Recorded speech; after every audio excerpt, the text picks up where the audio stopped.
Well, hey everybody, welcome back to Just Sayin episode 6. Wow, that's kind of the only word I have to after watching that Clemson game. Just kind of finishing up as we're speaking right now. I know this What will a be out tomorrow, but great way to finish off week one. What yeah, a it was a good week. There wasn't a lot of great games, but there was a few games that were like, and we'll obviously get into this, but man, Colorado is the talk of college football, as they should be this week. And we'll be breaking that down for you guys in this show. We're also going to start a new segment called Helmet Stickers, where we give out who we think are our two best players of the week from this past week. We'll also take a little look ahead to week 2, and another birth of a segment, the Uh-Oh segment. What colleges or universities are in the oh crap, we got to turn this around quickly after their week 1 performances. So we'll do that. But let's go ahead and start with Colorado, Jake. I mean, wow. I picked Colorado to win this game. I picked them to cover. I would, I don't know. I kind of went out on a limb when I did it, but I was still surprised that it happened in the way that it happened. I mean, you're talking about Shadur Sanders looked like a Heisman winner. Travis Hunter looked like a Heisman winner. A guy that I didn't even know who he was. Dalen Edwards had an amazing game. You didn't Um, know who it's Dylan Edwards. You didn't Dylan know Edwards. Yeah, I didn't know who he was before he that was game. he was Dion's like first real recruit. He was I mean it's different where you look, but he was about 180th, 170th overall recruit last year. Yeah, freshman running back looked really good. But I mean, just the whole Buffs team just looked outstanding. And Oh, TCU, I mean, they have fell off a cliff almost. I mean, even though they got blew out in the national championship game, controversy that they should have even been there in the first place. no controversy. No But controversy.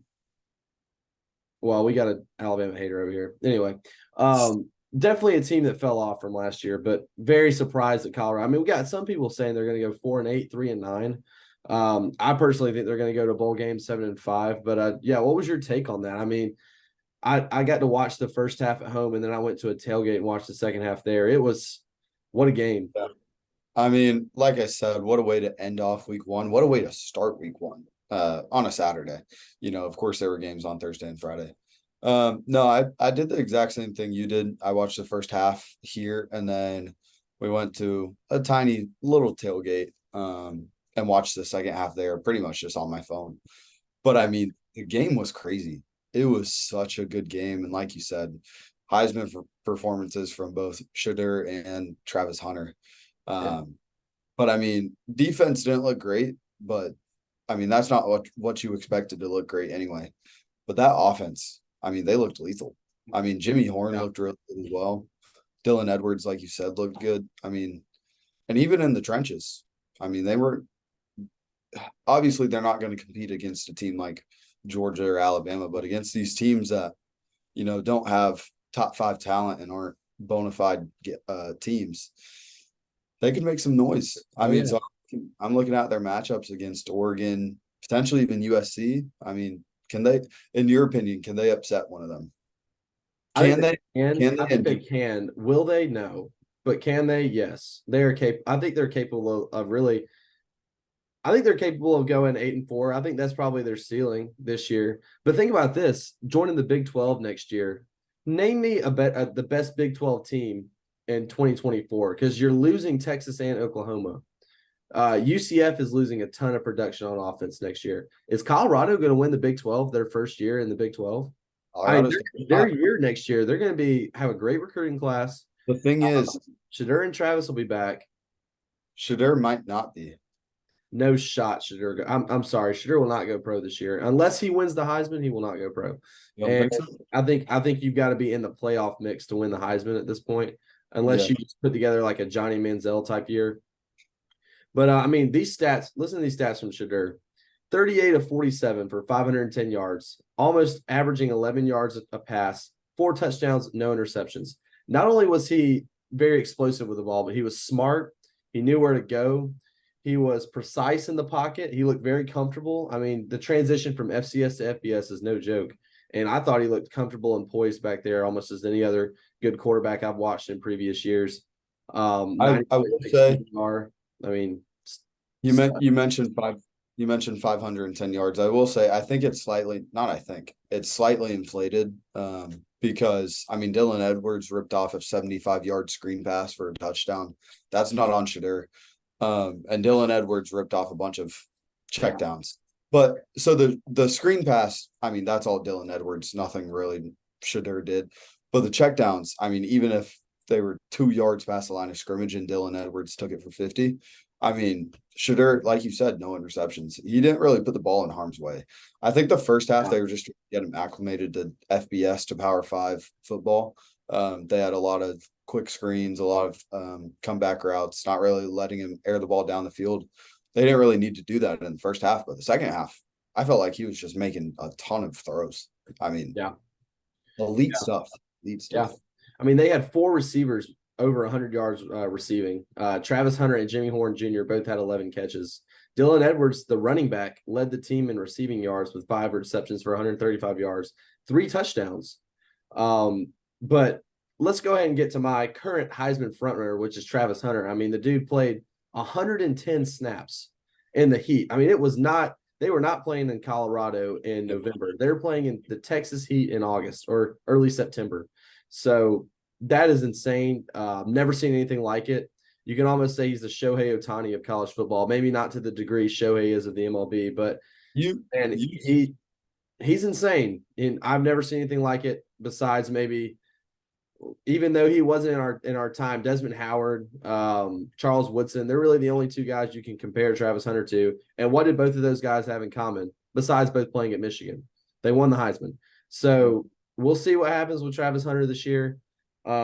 Obviously, Caleb Williams, Heisman winner from last year, still in college football, still going to put up huge numbers. But I think it says something that you're making a huge impact on both offense and defense. Yeah, I mean, and he was a few plays away from making even a bigger difference in the game. Like that first, I think it was in the first quarter. His almost touchdown grab would have been insane. Yeah, that diving 50-yard catch that he almost had. That he dropped. Oh no, not that one. That one was a drop. That one was on him. I'm talking a tough catch though. I mean, it was a dot from Shadur. Your entire body's in the air. That is a tough catch. I don't care who you are. That's a tough catch. I think he should have came down with that because that's a dot. But I'm talking about the one that was a back shoulder fade and not a great ball. Really good coverage, but almost came down with it. You should. I don't know which one it was. Look that because we left our apartment during halftime, but I missed part of the third quarter. So no, this was in the first half. It was caught it, but he fumbled it as he was stepping out and stepped out of bounds. Oh, I do remember that. Yeah. Okay, yeah. So close. And then he had a great throw, but great coverage. That was a good little. Yeah, no, that's what I'm saying. Yeah. I mean, not the best throw ever. Really sticky coverage, and he almost came down with it. Yeah, but I mean, Travis Hunter was a game changer that game. Oh yeah, he said 110. Yeah. And then Shiloh Sanders led the defense in tackles with 10. He tied with Marvin Ham, but he had 9 solo tackles, so 10 total tackles. Sanders boys putting it on early. Another big game, if you want to call it that, this week, I guess, against Nebraska. I'm certainly going to be tuned in watching. I'm very entertained as the movie. What's that movie with the is in Rome? Gladiator. Russell Crowe says, "Are you not entertained?" I mean, that was pretty much Deion's team this last weekend. I mean, I feel like every game Colorado has, it's not the same time slot as Alabama that I can watch. More than likely, I'm going to have that game turned on because what a fun team to watch. And then on the flip side for that, TCU, just how disappointing. The last 4 games they've played, they've lost 3, and 2 of them pretty convincingly. So they're going to have to find a way to flip the script and back. I know the game was close, 3 points, but it just felt like that was all Colorado. I mean, looking at the box score, I mean, Amani Bailey, 164 yards, 0 touchdowns. Trey Sanders had 3 touchdowns, but they all came Alabama guy. They all came on very short yardage. Really, just offensive line. Not He's much. a red zone back. It looks like for this TCU team. But I mean, Chandler Morris, 2 touchdowns, 2 interceptions. I still just don't know how TCU was in this game because like their box scores look completely different. Yeah. I mean, of course, TCU's defense probably played a bit better. Um, I I don't don't know. know. I feel like I will say this. It'll be interesting to see. I think the Colorado Nebraska game this upcoming week is going to be a lot closer than people think, especially the way Nebraska played their first game.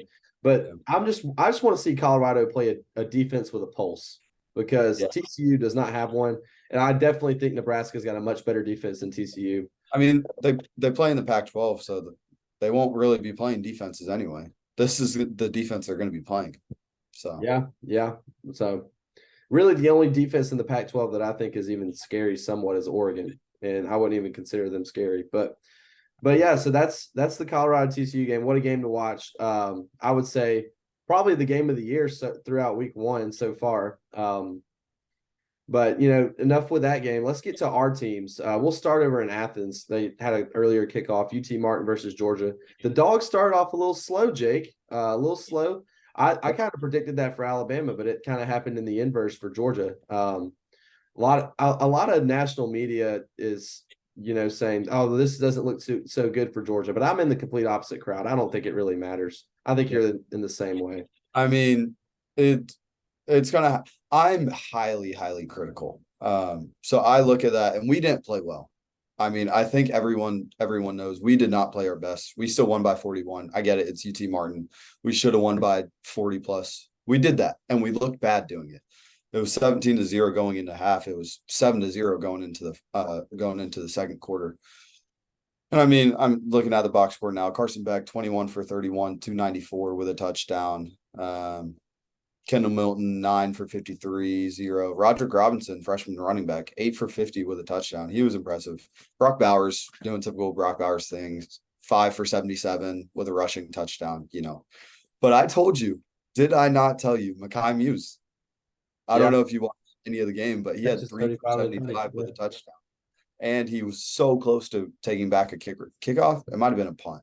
I can't really remember. But I mean, yeah, we started slow. Last year, I don't know if you can remember, we beat Sanford 33-0. People said our offense looked stale, blah, blah, blah. Then we played Kent State really close. Not really close, but they never really could have won the game, but we only won by 17. And it was a 10-point game going into 5 minutes. So like you look at last year and look how that turned out. We won the Natty again, won the national championship 65-7. And so I'm not taking so much stock into this. It was Carson Beck's first game. He definitely needed to just settle his nerves. I know it's UT Martin, but we didn't have Lad McConkey playing. We didn't have Marcus Rosemary Jack Saint playing. Dylan Bell was a little banged up. I mean, Dejon Edwards was out. Smile Mondon was out. I mean, we had a lot of guys not playing. And so, again, that's not much of an excuse. I mean, we were playing UT Martin, but we got the job done. And I was happy with how we played. So it looked like y'all made a lot of halftime adjustments. Played a lot better second half. Yeah, third quarter was, I mean, what you would expect the whole game to be. So, I mean, especially our defense. Our defense was elite. Starters didn't allow a single point. Starters didn't even allow them. I don't think they got past the 40, maybe a little bit. But, once the backups came in, that's when they scored. They missed a field goal about 25 yards away. But Malachi Starks was all over the field, all over. I mean, just from watching in the stands, he looked elite. He looked like the best player on the field on Saturday, in my opinion. Outside of Brock Bowers, he doesn't count. He's a freak. Did you see his first catch? I saw his touchdown. I didn't see his catch. No, his first. I mean, I was just screaming in the stands. I was like, feed Brock. Because it's so easy. All you do is just give it to him, let him do his work. He broke 5 tackles on his first reception. So. Well, my question is, because I didn't watch the game, I just watched the SEC football final highlights. Yeah. How did Dom Lovett do making his first game? Honestly, did not. He had like 3 catches for like 25 yards. Yeah, he had, and that his one catch came on, or those yards came on one catch. On the last drive in the second quarter, it was a 25-yard catch, and then we ran down with like 14 seconds, then ran the ball. Maybe it was like 20 seconds. Kirby admitted, I have a lot of respect for this. Kirby admitted, he was like, that's on me. I shouldn't have done that. Sometimes you make the wrong decision. And again, you're playing UT Martin, so it doesn't really matter. He had a few drops. There was one time where UT Martin left him wide open on the outside, Carson snapped it, and it was kind of a harder catch because the defender was getting there and his helmet was kind of in the way, so he had to catch it off to the side. He dropped that one. He got wide open on a slant. Carson missed him on a slant. So I mean, they targeted him probably 8 times or so, so he didn't look the best, but first game jitters, got to knock him out. Well, what did we talk about last week going in when we previewed all these week 1 games, especially when we talked about Alabama and Georgia? Yeah. No matter what happened, whether they came out slow, whether they came out fast, how bad they beat them, neither one of us, I don't think we're going to take much stock into how these first 2 games looked.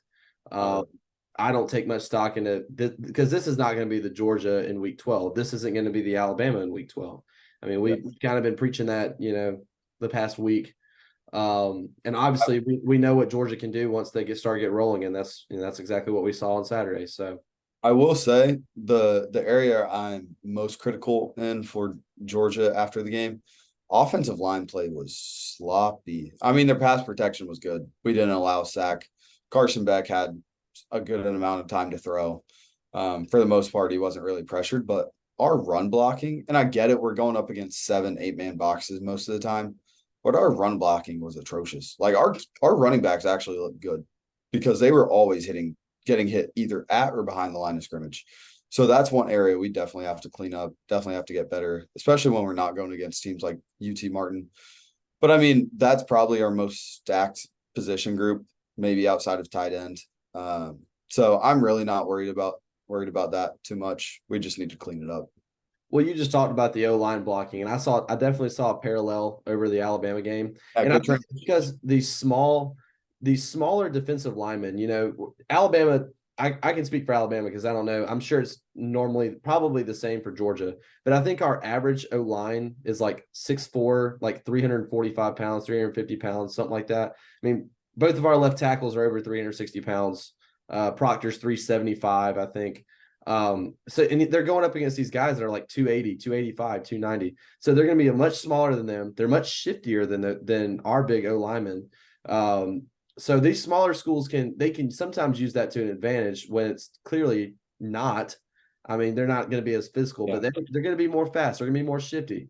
I definitely get what you mean. I'll say one more thing about the Georgia game, then we can toss it to Alabama. On Brock Bowers' touchdown run, they jet sweep to Brock Bowers, and Oscar Delp was out there. He was supposed to turn his guy inside, and I was watching his film study on it, and Oscar Delp is probably used to blocking, our freaks in Darius Smith or Marvin Jones. These 5 stars are just freak athletes. Yeah. I mean, Oscar Delp is supposed to run out and get ahead of him, and he completely overran his guy. And so that's one of those things you're talking about. You're going up against guys who aren't as much of an athlete, who are a lot smaller, not as physical, and so you're just blocking different guys. And so that's definitely probably part of it. I'm more interested to see how we do against, I know South Carolina looked bad, but how we do against fronts like that, where you're playing against actual SEC opponents as opposed to UT Martin. And this is going to sound crazy, but I think Alabama and Georgia may be primed for more success against an SEC team like that because they go up against those teams in practice every day. I mean, definitely. So that's kind of where I stand on that. So what'd you think of the Bama game? Well, tell you what have I been saying all off season? What have I been saying? If Alabama fans just listen to what I said, their lives would be a whole lot better, a lot less worry in their life. Jalen Milroe, okay? I have been running the train all offseason long. This man needs to be our starting quarterback. He has the best upside of any of these other quarterbacks. If he can just figure out the accuracy and if he can just be a little more calm and collected in the pocket, he's going to be just fine. And yes, I know we played Middle Tennessee State, but man, was he not on with his passes. I mean, he had pressure in his face. I know, I think so we're running 2-minute towards the end of the second half or end of the first half, and he's got Isaiah Bond on a stretch route going deep left, and he gets nailed as he throws that ball. But it is beautiful in the breadbasket for Bond, touchdown. He ran a similar play later where he threw a touchdown pass to Amari Nyblack, and then he also hit Jermaine Burton for a deep ball. And that's what we talked about last week that I told you. what is Texas going to do? They're going to load the box. They're going to make Jalen Milroe throw the ball. And he proved that he can beat a team throwing the ball. Now, obviously, he's going to be playing against a different caliber cornerback and safeties next week. But it still makes you feel a lot better when he's throwing the ball where defenders can't get it. And that's exactly what he did on Saturday. But not only did he impress me with his arm, I thought he managed the game very well.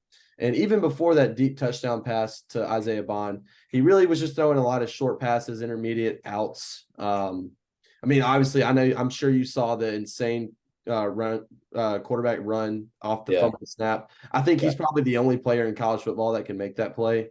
He's just super athletic and he's really just a wizard. It's like Johnny Football. Like that was like a Johnny Football-esque play. I mean, like you said, he was going against Middle Tennessee. I think there's a lot of quarterbacks who can do it against Middle Tennessee, but I do think he can do that against. I think he could have done that against Texas. Oh, so yeah. I'm with you. He's one of the only QBs that can do that against an actual team. I mean, but like you said, they were playing Middle Tennessee State University. I mean, they don't have the athletes, but I mean, like you said, he was dropping dimes. I saw the highlights. Right. I didn't see the game. And so I'm sure he might have had a bad throw here and there, just like Carson. Yeah. But he had really, to me, he only had one. He had one bad throw, and it was he underthrew Kobe Prentice on like a slant on third down, and he really didn't have much pressure in his face. It was just a bad throw, and I can't really make an excuse for that. But and then he had a few times where he should have checked out of a play and he didn't, and he talked about that at the end of the game. But overall, I thought he managed the offense great. Our running backs didn't exactly do what they wanted to do. I know when I previewed the game last week, we talked about Middle Tennessee State has a good front seven, and they were good at stopping the run last year. Well, Jalen Milroe was our leading rusher this past Saturday, 7 carries for 48 yards. It seems 10 carries for 39. But what I saw and what I liked is that we had 64 total plays on offense run, I think. Yeah, 64 total plays on offense, and 30 of them were rushes with the running backs. And that's what I've been preaching all offseason. You're going to see a lot of that in Alabama this year. I mean, I think we had 30 carries for 126 yards as a total unit at running back, which isn't awful. You definitely want to see something better against inferior talent like that. But I'm very confident in that O-line. And like we were talking about with the blocking, that's kind of the same way for Georgia it is for Alabama. But defensively, Alabama looked much more solid back there, flying around. Deontay Lawson, our leader and linebacker, had a great day. Your boy Tresman Marshall actually got benched mid-game because well, he's not my boy, but I get what you mean. He was trying to cover the flat, and he could not get out to the flat quick enough. So Alabama subbed in Kendrick Blackshire, who I had as like running with. He was all fall camp was running with the fours, but he goes in and he plays great. I mean, I think he played 15 snaps and he made like 5 tackles, including a dude caught a ball and he just took the ball out of his hands and started running down the field the other way. It was insane. So I was definitely, and he's a guy that's been here this is his 4th year at Alabama, has never really played defense. So obviously happy to see it for that. But to an area where I'm very concerned, Malachi Moore, Jalen Key, 2 stars on the defense, both leaving with injuries. Both of them are considered day-to-day. Malachi's got an ankle injury, and Jalen Key has a leg injury. Both of them very doubtful for the Texas game. So Christian Story, veteran backup, stepped in and played for Jalen Key, the transfer from UAB. Did great. Saban's talked about how reliable he's been in this system. I'm not really too concerned about that, but what I am concerned about is Malachi Moore, because he's the leader of that secondary. He's played the star position his entire career at Alabama.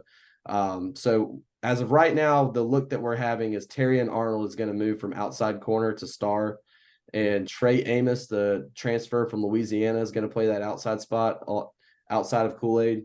So I think hopefully Malachi and Jalen Key will be ready to go, but if not, I'm still pretty confident in the defense that we have. But that's definitely something of note against those Texas receivers who are, we already know, probably the second best receiver room in college football. Yeah, that's probably the best news that came out of the Georgia game. We didn't have a single injury. Yeah. So, I mean, with everything that's been going on for our offseason, I mean, that's the best news we could have had. I mean, like you said, it sucks that Jalen Key went down, but that's not the biggest loss in the world. I think Malachi Moore going down. I didn't know that. Much bigger loss. That's that might be huge for y'all against Texas with them having the best wide receivers or second best in the nation. Like I said though, I'm very confident in Trey Amos. The way he played, the way he's been talked about. Saban said that we basically had 3 starters at corner, but that you can only play 2 of them. So very confident in Trey, but yeah, definitely Malachi. Senior year, he was an All-American his freshman year. So a big loss for us, especially coming in with Texas. And Kool-Aid almost got hurt. He took a punt and got targeting called on the other team. His helmet flew off and he went into concussion protocol and didn't come back in the game, but it turns out he's fine. So we almost sustained 3 injuries to the secondary in one night, which would have been awful. But headed into the Texas game, I feel much better than I did before this past week. So take that for what it is. But did you happen to watch the Texas game? I did. I didn't get to watch it. I watched some of the highlights, but their offense, we'll talk about them now. Their offense didn't look too great. I think of note here, and I know people have probably seen this, JT Daniels playing against Texas for the 3rd time in his career, all 3 times at DKR in 3 different uniforms, USC, West Virginia, and now Rice. But besides that, no one cares about Rice. Texas offense kind of started out slow like Georgia did, but they came back, and we all know what they're capable of. Quinn Ewers is a good quarterback. The run game is going to be there. They're just a little youthful there. CJ Baxter announced as the starting running back. Xavier Worthy, I'm looking at here the stats here, 7 catches for 90 yards. Whittington, 4 for 47. Mitchell had a touchdown. Yeah, so they've got some studs on offense. But I mean, like you said, yeah. I mean, they started slow, but they won by 27. It is what it is. I mean, no one really takes too much stock in games like these for the first week. Yeah. So I'm reading into next week as pretty much week 1 for both Texas and Bama. It could be completely different to what we saw this past week. Texas could, turn it on and go off against Bama, win by 14. Or Bama could do the exact opposite and they go off and win by 14, 17. So I'm really excited for that game. Going to be watching in Tuscaloosa this weekend. Sir. Hey, me and Jake are going to be doing the next podcast together. So we won't be on separate screens. We'll be at my apartment doing the podcast here. So don't have to listen to 2 different screens. But just looking here at the Texas defense, you know whose name I don't see on their defensive stats? Jalen Catalon, the transfer from Arkansas at safety. Dude was a beast at Arkansas. They've been talking about him all fall, having a good fall camp. But I remember he was having some injury issues. So that's a big injury for them if he doesn't end up playing against Alabama in their secondary. So it looks like there could be secondary issues for both teams. But obviously you can't take too much in how Rice played. I mean, so don't lose the food. But another offense that's sputtered out of the gate that I was really surprised at, Ohio State. Very surprised. I'm not saying Indiana's a bad team. I like Tom Allen. I like his. They're not a good. They're not a good team. They're not a good team. They're not. But I do like Tom Allen. But it looks like Ohio State still might not know who their quarterback is. I know Devin Brown didn't play much, but Kyle McCord was not very impressive. 20-33, 239 yards. And 1 interception. But the most surprising part about this game, I look at it, I didn't watch a single snap of the game, so I don't know exactly. But Marvin Harrison, 2 for 9. Yeah.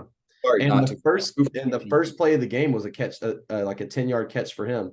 So he was not involved, and I don't really know because I'm not surprised that he.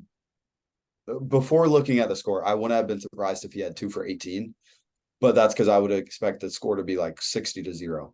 Yeah. Since 20 isn't a super close game. I have a strong feeling that Ohio State was leading this whole game and Indiana never really had a chance, but still 20 points and Marvin Jones only had 2 catches for 18 yards. I'm interested to see how that plays out into the season. I mean, because we all know Marvin Harrison's the best wide receiver in football. We also know that, the Big Ten is known a little bit more for, especially on the West side, for them having good defenses and bad offenses. And I think that's exactly the case in terms of Indiana. But another thing that's really troublesome to me for Ohio State is, they have JT Tuimoloau and Jack Sawyer on the edge there. Yeah. And really, besides that Penn State game last year, Tuimoloau has been pretty quiet in his career. And he was huge. Anything against Georgia. Yeah, huge recruit. And Jack Sawyer as well, huge recruit. Tommy Eichenberg, really, he only had 4 tackles the other day. So, I think the Ohio State defense is just as troubling as offense, in my opinion. I never really know how to read into sacks, TFLs if I don't watch the game. Cause like, if you didn't watch the Georgia game, you look at their stat sheet. They had like 3 TFLs, maybe 4, 1 sack.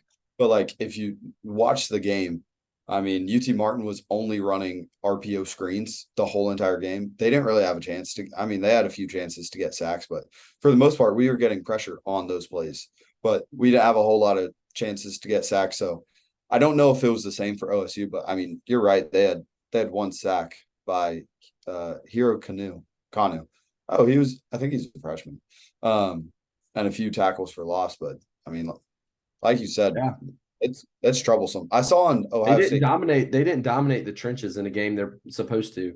I saw on Ohio State Twitter that they weren't worried about the defense, but I mean, who knows? I mean, they only played 2 big games this year, but I think, Penn State hasn't been as good as they're going to be this year. So in previous years, I don't think this would be as big of a deal as it is, but the fact that there's now 2 other horses that are challenging Ohio State in the Big Ten, especially in their own division. And I'm already high on Maryland myself. So I'm not saying Maryland's going to beat them. I'm just saying I think Maryland could give a challenge to one of those 3 teams. But I mean, this definitely, if I'm a Buckeye fan, I'm probably pretty nervous going into this season. I mean, the way Penn State played, I mean, they won by 21. I don't think did they cover? Was it 20 and a half or 21? And we'll get into that in a second. The funny James Franklin's comedy there. We'll get into that in a second. But yeah. I mean, Drew Allen looked really good. I got a roommate who's a Penn State fan, and he loved the way he looked. 21 for 29, 325 yards, 3 touchdowns. And I mean, Nick Singleton, 13 for 70 with a touchdown. Katron Allen, 10 for 51. I mean, they look good all around offensively. And, receivers were their biggest piece of work. They didn't know what they would get, but they had a Keandre Lambert Smith go for 4 for 123 with 2 touchdowns. Josh was surprised by him. And their defense looked, I wouldn't say it looked elite, but, it looked good. They weren't really throwing on Kalen King too much. Chop Robinson looked pretty good. Abdul Carter looked pretty good. But I mean, they definitely looked like the best in that East because Michigan didn't look too hot either. Now, what's funny about this game is Penn State's up 31-15 and they're driving towards the end of the game. And instead of just taking knees, they start throwing the ball towards the end zone and running the ball. And they end up scoring another touchdown late when they did not have to end up winning 38-15. Do you know why they did that? Cover. So a bunch of Penn State alumni had the Nittany Lions to cover, and James Franklin knew about it. So they were trying to help out their own fans. So Penn State does end up covering this game and winning. But yeah, they definitely, I would agree. I thought they would cover and beat West Virginia. I don't think West Virginia is a good team at all. But I definitely think they look the best of any of the 3 big teams in the Big Ten. Obviously, Michigan didn't have Jim Harbaugh. I don't really buy into that being a big difference. I do think East Carolina is not a bad team either for their conference. They're pretty good. Yeah. I'd probably pick West Virginia to beat them. But, I mean, Penn State, you watch out. West Virginia did do well against their rushing attack. 35 carries as a whole for the team for 146 yards. I mean, they stopped that Katron Allen, Nicholas Singleton duo they only held him to 121 yards on 20 catches. That's not off. I mean, that's not awful for West Virginia. I mean, yeah. That's like about 5 yards a carry, but I mean, I expected more. I'll be honest. Yeah, that's fair. I mean, that's fair. Especially with the line Penn State has. Yeah, no, their O-line is good. But enough about the Big Ten. Let's move it back to the SEC. Can we talk about the most overrated player in football?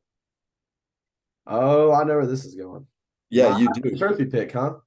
Yeah, because for some reason he was named a co-SEC player of the week. Tell me why. He didn't do anything. He sucked. Yeah. Look at the stats, 21 for 30. And this is where stats kind of lie. 21 for 30, 201 yards, 2 touchdowns. Yeah. Dude sucked. Look at his I- QBR though. QBR is yeah, yeah. 68.3. To be fair, I only watched the first half. I didn't watch the second half. But the first half was bad. He should have had 2 other picks. And I know he had that deep ball, the really good throw. I don't know who. I think it was Squirrel White that dropped it. Was it. I mean, that was a bad drop. And I Yeah. know he had that. It hit him in stride. Yeah, no, that was a great throw. That was an amazing throw. But outside of that, dude looked bad the first half. Like Yeah. awful. Yeah. Like And he how much but you have to question this. How much do you want to buy into it? Because it's the first game. How much do you really want to buy into it? I don't know. Because see, there's a difference if he's he also so had he has 2 touchdowns on the ground too. I mean, yeah, good for him against Virginia. I mean, because the thing is, it's different if he's hitting these throws at least a little bit, but he was thrown into double coverage. He's thrown into Virginia's hands. They're just dropping it. He did that twice. Yeah. I mean, the thing, because my whole thing is he can throw a ball 90 yards. We all know that, but Yeah. that doesn't mean it's going to be accurate. And he Right. put that against Virginia. He did like all these layered throws that you have to make as a QB, where you have to throw above the linebacker, but low enough so it doesn't go over the wide receiver's head to the safety. Shadur had amazing throws like that. I was very impressed with him for that. But like Joe Milton, I've known he can't hit those throws, and he proved it on Saturday. Like, dude just Yeah. can't hit those throws. Yeah. Like, yeah, he'll hit one for like 6, but he's gonna miss the other 5. And if he's not playing Virginia, those are picks. So Yeah. Yeah. You're right. I didn't think they looked good. I have no clue why he was named a co-SEC Offensive Player of the Year. Probably just because they're, Of the you know, week. yeah. Sorry, of the week. Yeah. I don't know why. But I think this is similar to Alabama, Georgia. I don't buy too much into it. I need to still see more. So with that, we'll go on to another shocker. I thought, in my opinion, I thought South Carolina would beat North Carolina, but North Carolina's defense is the story of the game. Gene Chizik has found it out in North Carolina. Hating on Gene Chizik. I don't know who figured it out down there, but somebody figured it out because their defensive front and their front seven looked much better than I thought they would look. I thought South Carolina would not boat race them, but I thought this would be kind of a shootout. But man, was and Spencer Rattler didn't play great, but he wasn't awful. I didn't think he was awful. 30 of 39 for 353, 9.1 average. Didn't think he was bad, but they just could not run the ball. -2 yards rushing as a team. No, you look at his QBR 44. I actually thought Spencer Rattler played pretty well. Pretty well. I could only see the second half, but I mean, we haven't talked about it. He was sacked 9 times, and yeah, maybe 1, maybe 2 of those were his fault. He should have gotten the ball out. But you're not sacked 9 times because of the QB. That is on the offensive line, and then especially when you take a look at the rushing, 31 for -2 yards. I know sacks go into that, so that's part of the reason That's why. called a padlock lock stat right there. If you don't rush for positive yards in the game, no shot you win. And then when you take another look at it, what I'm surprised, I just now saw this. South Carolina receiving, Luke Doty had 3 receptions for 41 yards. You know who you don't see on that? Juice Wells. He didn't have a single catch. Yeah. I had no clue. And he didn't even go into the game as a starting running back. Jakarian Joyner did. So Well, Juice Wells isn't a running back. He's a receiver. I'm talking about Juju McDowell. My bad. Oh, yeah. But I mean, but even taking the sacks out of it, they had 20 yards on the ground outside of QB. Yeah. So I don't know if their game plan offensively just didn't turn out the way they wanted to, because I'm sure they don't want Spencer Rattler throwing the ball almost 40 times in a game. That's not a winning formula for South Carolina. We were talking the whole week about how bad UNC's defense was, how South Carolina, like you said, it was going to be a shootout. Is South Carolina's line just that bad, or is North Carolina defense actually a little decent? I think it's probably a combo. I don't know who South Carolina plays week 2, but I mean, I think definitely week 3 we're going to find out when they come to Athens and we play. So I'm excited. I think week 3 might be an absolute blowout for South Carolina, or for Georgia over South Carolina. But another thing I don't think people talk a lot of, or we haven't talked about yet, but I mean, Drake May, outstanding. I know he threw 2 picks, but I mean, this guy definitely is a top 2 quarterback in the country, and it's not one, it's two. But I mean, he looks very polished. Really reminds me almost a carbon copy of Sam Howell. I know Sam Howell's second season as a starter wasn't great for him, but they're very similar. Expect good things from Drake throughout the rest of the year. Yeah. I'm going to skip over the South Alabama Tulane game, and just in terms of saving time, we'll get to Tulane Ole Miss in a little bit. But my padlock stat, or not padlock, excuse me, my best bet of the week didn't hit again. UMass really screwed me over. Didn't think Auburn even had it in them to score almost 60 points, but Auburn wins 59-14 over UMass at home. I mean, it's just a killing from the beginning. I hate to say it, but I really like how Hugh Freeze is using Robbie Ashford in this offense. I mean, I felt like every time they got down in the red zone, out came Peyton Thorne and in came Robbie Ashford, and they were scoring touchdowns. Either Robbie Ashford on his feet. I think he didn't throw for one, and obviously he had 2 of 6 for 3 yards passing. He's a terrible thrower, but I mean, 9 carries for 51 yards and 3 touchdowns, and all of them came in the red zone for Robbie Ashford. Obviously we know what he can do with the ball in his hands running. Just hope he doesn't try to pass it. But yeah, the game was the game. I'm not really going to talk about the game, but Auburn's student section, I know you hate Auburn. I don't hate Auburn as much, but I don't like them.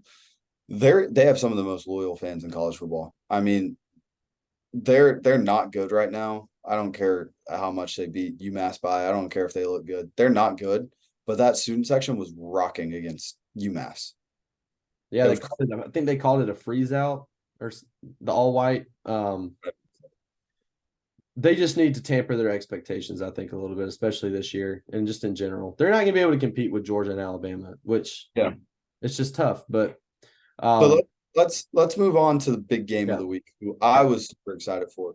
What do you make of the 45-24 score? Because I have a different opinion than what I've talked to people about. I don't know. I don't really know how I take this game. Am I impressed at FSU with the way they played, or am I more down on LSU? To be honest with you, I'm sort of leaning towards more being down on LSU because, as I said to begin with, their secondary, completely new secondary.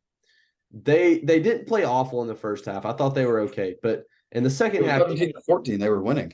Keon Coleman took over, and I mean, what a pickup for FSU out of Michigan State. Basically wanted to leave Michigan State because he was sick and tired of having Peyton Thorne throw him the ball. But I mean, he's found a home in Tallahassee with Jordan Travis, and he looked outstanding. He probably, of any receiver I watched in week 1, I thought he had the best game of any receiver I watched. For me, I definitely take it as FSU being good, not so much as LSU being disappointing. Because the score does not indicate how close this game was. It wasn't close in the fourth. I'm not going to try to say it was. They outscored them 21-7, and LSU had a late score in the game. Yeah. But going into the 10th minute, I believe it was still a 1 possession game in the fourth quarter. So for 50 minutes, this game was a 1 possession game. And yeah, LSU's, I mean, Jordan Travis, 340 yards. Keon Coleman had 122 yards. But a lot of those yards are on jump balls from Keon Coleman. So honestly, the defense didn't look great. I take that. Mekhi Wingo, I don't know his stats on here, but all I saw was dude in the backfield every single play. And then Harold Perkins playing inside linebacker. I mean, I don't necessarily agree with that because I think he's probably the best edge rusher in college football. But I mean, that dude is versatile. I think that's the way to see. I think so. He wasn't overrated last year, but people thought he was this super elite player, which he was. I need to find a way to phrase it, but he's not going to be the game changer he was last year, but he's going to be a better player because they need someone at the inside linebacker spot who's going to be solid and who can be a great player, and that's what he is for him. Because inside linebacker is more important than outside linebacker. You can make a bigger play if you're playing outside. You can have 3 sacks in a game, but I mean, if the name of the game in this day and age in college football is how do you get to the quarterback quickest? See, And I value getting to the quarterback very quick. I know that's how where it pays off for our team. So that's where I disagree because Alabama had 3 elite edge rushers last year. Looked where they went. They went 10-2. Georgia had 0 elite edge rushers once Nolan Smith got hurt. And look where we were. Our leaders. you can argue that, but I'd even argue and say our edge rushers weren't used properly. I mean, when you have Will Anderson and Dallas Turner backing up in coverage like half of the plays, that should never happen. And I mean, that's so what Trey. I think it's just how you use them, really. Yeah, I mean that's what Trayvon Walker did. That's what Nolan Smith did. I mean, our leading sacker last year had 4.5 sacks. So I get what you're saying, but this is a day and age where I mean, you really just need solid defense. That sounds like a horrible explanation, but like, I mean, I totally get what you're saying. a lot of touchdowns are just a lot of touchdowns and big plays are made by blown coverages. So you can't afford to have a running back be wide open because an inside backer didn't pick him up and they go for 50 yards. But at the same time, you can't afford to give the quarterback a lot of time to throw the ball. I agree. Second, if you rush them and hurry them, they're way more apt to make a bad play than they are if they're sitting in a clean pocket. So it's really just if you can have balance of that, you're golden. But also your defensive philosophy, I guess. It just depends on who your team's defensive coordinator is. But I'm excited to see where both those teams go for the rest of the season. Although, I mean, the way Clemson played tonight, FSU's hold on. Before we go off to Clemson, I want to say one more thing about Florida State. Jordan Travis. I leave this game more worrisome about his game because he made some awful decisions. Terrible decisions. Actually, yeah, he did. Dude has all the world. Yeah. If you pump fake a screen pass to a receiver all the way on the other side of the field, it's probably a 20-yard pass because you're standing on one side of the field, you're screening to the other. If you pump fake it, you can't go back. You cannot go back. You have to either look for a check down or just run it and take a sack or something. Do you remember when they made horrible decisions? Do you remember when they were backed up to their goal line? It was after that punt at the 2, and he didn't have anyone open. Yes, and then he just threw the ball up. Yeah, just threw. Should have been a pick. Stupid. I'm with you there. Dude's got all the talent in the world. Don't get me wrong. If he just has to get better, like through the years. I mean, he will though. It was bad. He should have had more than one pick. He should have probably had 3, and that game could have looked completely different if he had 3 picks. So he's got to get better. I'm sure he will. But I mean, and yes, we're about to talk about Clemson, but they do have Clemson is talented. They look like crap tonight, but the ACC is just one of those conferences where I feel like they screw themselves every year by their play. So what if FSU goes into Clemson and loses? They could. Then what is the ACC's best chance? I mean, they could, but Clemson looked awful tonight. The only person that looked good on their team, the only person was Will Shipley. Without him, he had the tipped interception. He should have caught that ball and it tipped off his hands. I do agree he should have caught it, but game was already over. Didn't really matter that much, but still, like their defense did not look good. Jeremiah Trotter and Barrett Carter. I know they're elite players. They made some good plays tonight, but they've been hyped up all season or all off season long. And they sucked. They were bad. Duke's, hold on. I want to see their running backs. Their running backs. Riley Leonard was the leading rusher. 3 for 46 and then 1 for 28. Those big plays came on busted coverages from their linebackers because they didn't pick them up. But I mean, Riley Leonard looked impressive. I wouldn't say really good, but like against impressive for a Duke quarterback. Yeah. And against Clemson's defense, who's supposed to be elite. I mean, it looked good, but the fumbles in this game killed them. Oh man. Turnovers were the name of the game. 2 inside the 10, and then they missed a field goal, and they got a field goal blocked this game too. Yeah. I mean, Clemson looked bad on every single front. Yeah. Cade Klubnik didn't look good. He didn't look good at all. He didn't look good at all. Like I said, the only guy who looked good was Will Shipley. Yeah. So. Yeah. I think we both had Clemson in our playoff this year. So that's all. Yeah, go ahead and mark that one off. I mean, they could still make it, but the way it looked, I don't know. think so. I definitely thought Duke was going to be a much better team than people thought they were going to be this year, but in no way, shape, or form did I have them even covering this game. And the fact that they won by 21, I mean, I didn't even put this because this game just finished, but I definitely would put Clemson in the uh-oh category that we're having. Oh, Um, 100%. and I'm actually, since we've talked about South Carolina, I had South Carolina and TCU already in that segment, but since we've already talked about them a little bit, and we talked about just let me just hit on West Virginia real quick as we transition over to segment. Neil Brown's gone. I think it's kind of concluded now.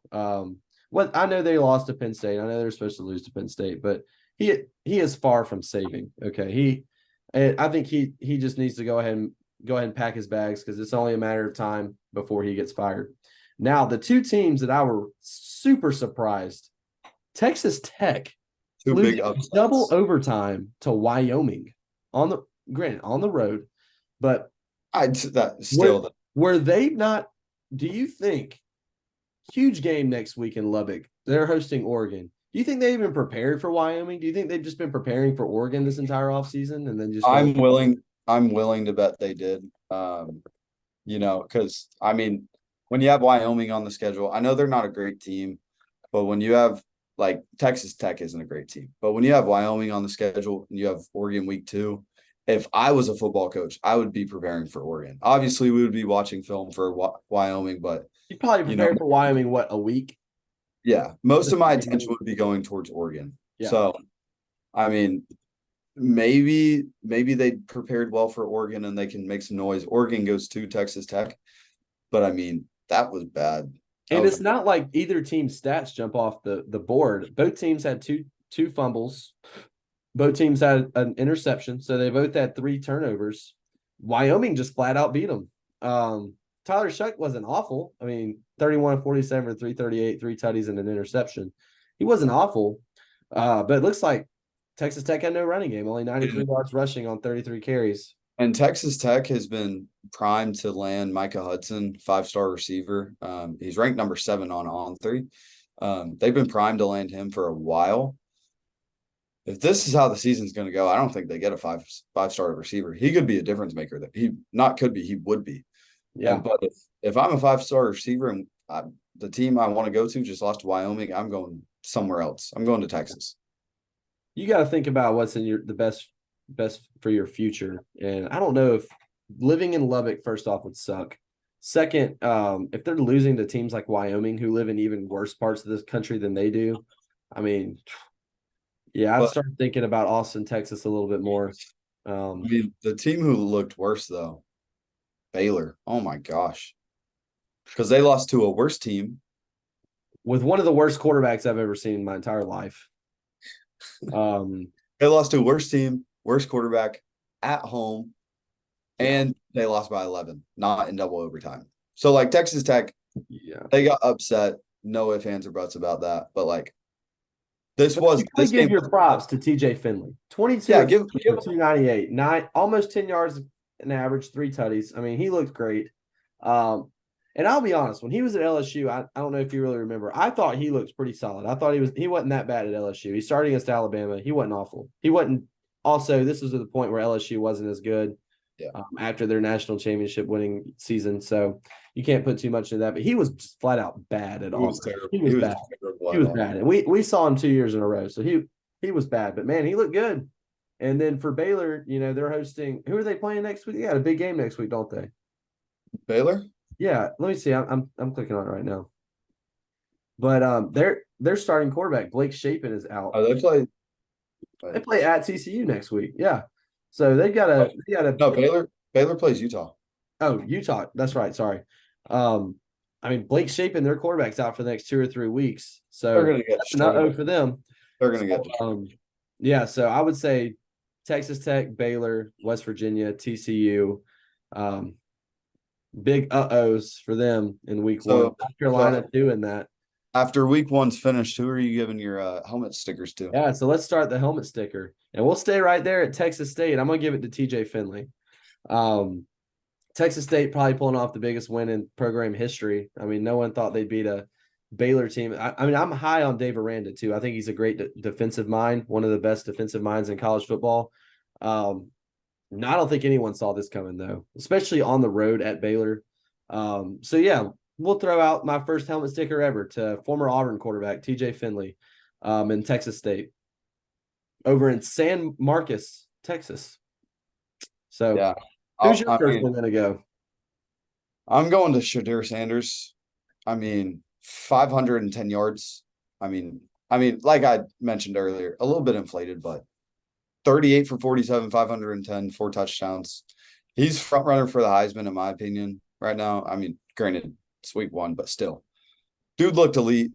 I mean, I've seen on Twitter, obviously, like I said, week one, and it's Twitter. Don't take it with a grain of salt, but people are starting to look at him potentially in the first round. Um, Yeah, do I think it happened? No, but I mean, dude played out of his mind. Dude was the best player in college football this season, or sorry, this week. now I want to say pump the brakes on the Heisman talk, mainly because 2020 college football comes in my mind when I think about this. Week one, do you remember the quarterback on a certain team who was lights out in week one of 2020, was like first place in Heisman voting after 1 week, and just absolutely fell on his face? Who wasn't? KJ Costello of Mississippi State. He threw for like I 700 remember that. yards against LSU I and remember that. He had was a elite. horrible season after that game. It just everything went downhill. He So was so hopefully you didn't just give the KJ Costello vibes to Shadur Sanders there. But if that's on him. That's on really, him. we can give our helmet sticker to pretty much everybody on the Colorado Buffs this weekend. I mean, I'm going to go ahead and give mine to Travis Hunter, who I think is in first place of the Heisman right now, mainly just because I think he's the Shohei Ohtani of college football. Dude can do it all. He played 110 snaps in the Texas Heat this past week and looked fresh on every play. I mean, that diving interception, I think, was the most impressive play that he made. But I mean, he had 11 catches for over 110 yards. We talked about earlier. I think if he keeps putting in solid, like great performances on both sides of the ball, he could end up as a top 10 receiver in college football this year and a top 10 corner possibly. And why wouldn't you give him the Heisman at that point? I mean, we've never seen anything like him. We talked about this earlier. So my two helmet stickers this week, TJ Finley of Texas State and Travis Hunter of Colorado. My final one's going to a game we didn't talk about, Washington Boise. Washington won 56-19. You know, this game, it wasn't supposed to be super close, but I mean, I think the spread was 14.5. Yeah. This was not supposed to be a blowout like this. Boise's a good team. But Michael Penix, dude was elite. 29 for 40, 450 yards, 5 touchdowns. Both Rome Odunze and Jalen Polk went for over 100 yards. Each of them had a touchdown. Jalen McMillan almost had 100 and had 2 touchdowns. I mean, Michael Penix, he's looked good. I always thought he was decent at Indiana, but they just didn't properly utilize him. Here at Washington, since last year, he's been elite. I liked him the COVID year in Indiana. That I keep that. So did I. Where he beat Penn State on when he reached out for the touchdown or the two-point conversion, whatever it was. I knew he had promise then. So, I mean, after this game, I think he's more realistically the Heisman front runner in my mind. I think he can sustain things. He can sustain it for the year. I don't think Shadur will. But I mean, like you said, pump the brakes. I mean, I know we're week one. Probably shouldn't be talking about it. But I like to think of who the best performers are and who has a shot right now. Because like you said, KJ Costello went off in 2020. Dude, had like 700 yards against LSU in one game. It was insane. That's why, like, Michael Penix, he went off last year and he's going off again already against a decent team in Boise. He didn't go up against UT Martin or MTSU. He went up against Boise. So, yeah. Well, I'm glad we got to do our two new segments. We'll do that after each weekend on our first show of the week. But let's go ahead and close with a look ahead to week two. Just a few games to rattle off that I don't think anybody's really talking about. Yeah. And obviously, Alabama, Texas should deserve all the hype and all the attention. It's the best game in college football. Maybe even the best game of the year this year could be the best game. That's a shot. So we'll see how it plays. We'll see how it plays out. But we'll go ahead and look away. I got 3 games, Jake. I don't know how you feel about these 3 games. I think 3 games that are definitely worthy of a watch. And I think all of them are actually in the same time slot. Well, no. So first game will be Notre Dame, NC State. That's going to be 11 o'clock Central, 12 o'clock Eastern kick. NC State's a better team than a lot of people think they are. But, man, I loved what I saw from Notre Dame and Sam Hartman back in week 0. They absolutely steamrolled Tennessee State this past week. It's at NC State, so I guess that could give you a little bit more of a thriller type vibe. Notre Dame on the road, but I still think Notre Dame will probably take care of business in this game more than likely. Yeah. But it's just a game. It's just a game of note that you could watch at 11 o'clock, kind of to kick off your day. Yeah, I don't know how it's going to play out, but I'm not necessarily excited for that game. I think Notre Dame's going to win by, I don't know, probably 21-28. I think they're going to win handily. I don't think it's going to be close. But the other two games you have on here, I'm super excited for. Yeah, so Texas A&M, Miami. Obviously, last year we saw A&M won that game. A&M won that game, right? Or did Miami win that game? I don't remember. I believe neither one of them wanted to win it, but I can't remember. Let me look right now. No, yeah, but I mean, obviously, two teams this year. Miami fighting for respect in the ACC. I'm a little bit higher on Texas A&M. A&M won last year 17-9. Yeah, it was a bad game. I'm a little bit higher on A&M than Jake is. I'm a little bit higher on A&M than I think most people are. So I expect A&M to win this game on the road against Miami, but I'm the biggest. We could be in for another ugly looking game. But I mean, Connor Wegman was super impressive week one. Obviously, didn't play anybody. And Tyler Van Dyke, we know, is a really good quarterback at Miami. I'd like to see how Cristobal does in his second year at Miami. I'm the biggest Aggies hater you'll meet, but I do think they'll win this game. I mean, like you said, they look decent against New Mexico.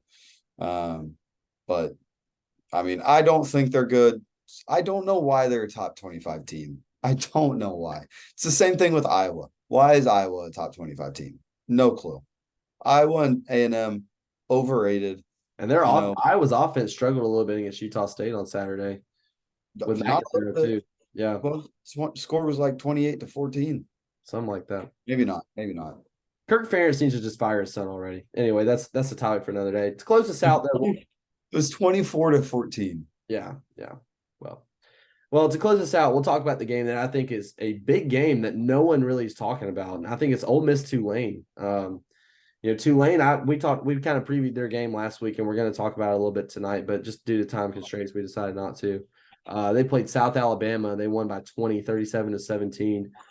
Michael Pratt looked great. Running game looked solid for Tulane. Like I said, I thought it would, even without Tyjae Spears.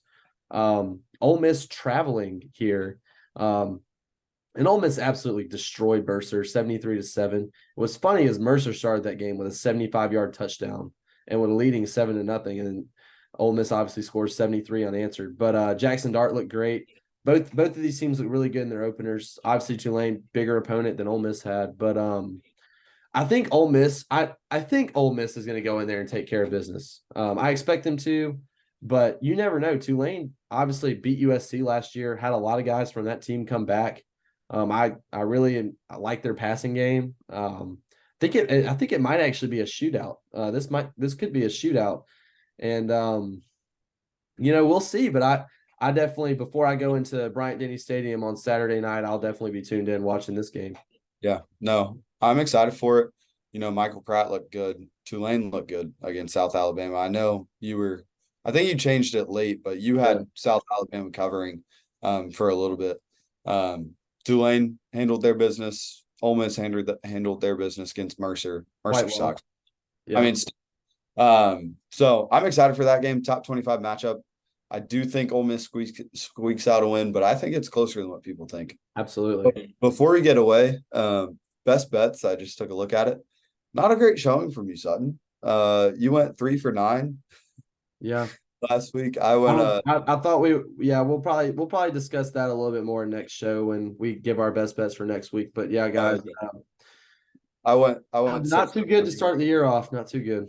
I went 6 for 9. You went 3 for 9, and I took the lead over the week or over the season so far. Yeah, South Carolina Joyner, I thought he'd get over 50 yards rushing. He was the only person on South Carolina's team that had positive yards rushing. He had 23 yards on like 16 carries.